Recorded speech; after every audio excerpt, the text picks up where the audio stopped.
आपने वो खबर सुनी होगी, मोदी जी ने वित्त मंत्रालय को एआई के यूज से बेदखल कर दिया है। एआई जैसे चैट जीपीटी और डीप सीक पर बैन लगा दिया गया है। यह सब क्यों हुआ?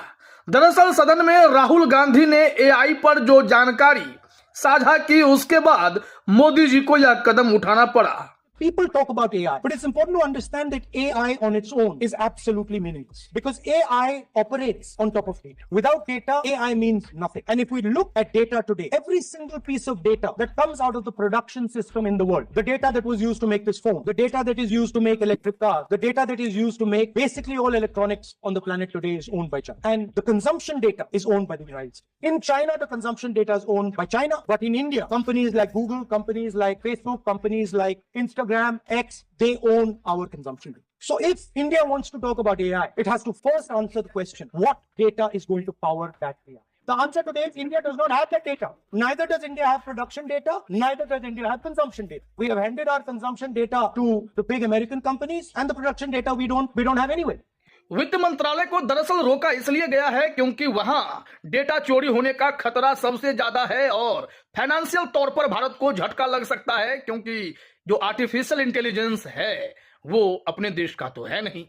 मोदी जी को भले ही उस वक्त एआई के मामले में ज्यादा कुछ समझ ना आया हो, लेकिन राहुल गांधी ने कहा कि डेटा सबसे ज्यादा इंपॉर्टेंट होता है आर्टिफिशियल इंटेलिजेंस के लिए।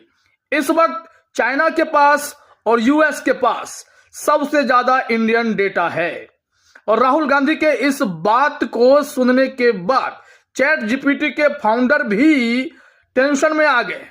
उन्होंने इंडिया को खुश करने के लिए कहा कि इंडिया एआई की रेस में सबसे आगे निकल सकता है। यह सिर्फ बहलाने की बातें थी, क्योंकि दुनिया को पता है कि भारत सोशल मीडिया और इस तरीके के आर्टिफिशियल इंटेलिजेंस के प्रयोग में बहुत जल्दी आगे सच में निकल जाता है, तो इंडियन डेटा उनके लिए काफी इंपॉर्टेंट हो जाता है।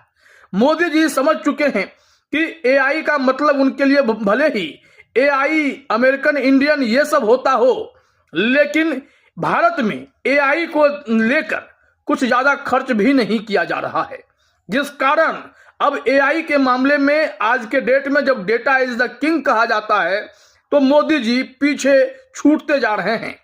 तो यहां पर उन्होंने जो अब कदम उठाया है, वित्त मंत्रालय एआई का इस्तेमाल नहीं कर पाएगा, तो क्या आने वाले समय में तमाम मंत्रालयों से लेकर देश भर में भी एआई पर बैन लगाया जाएगा?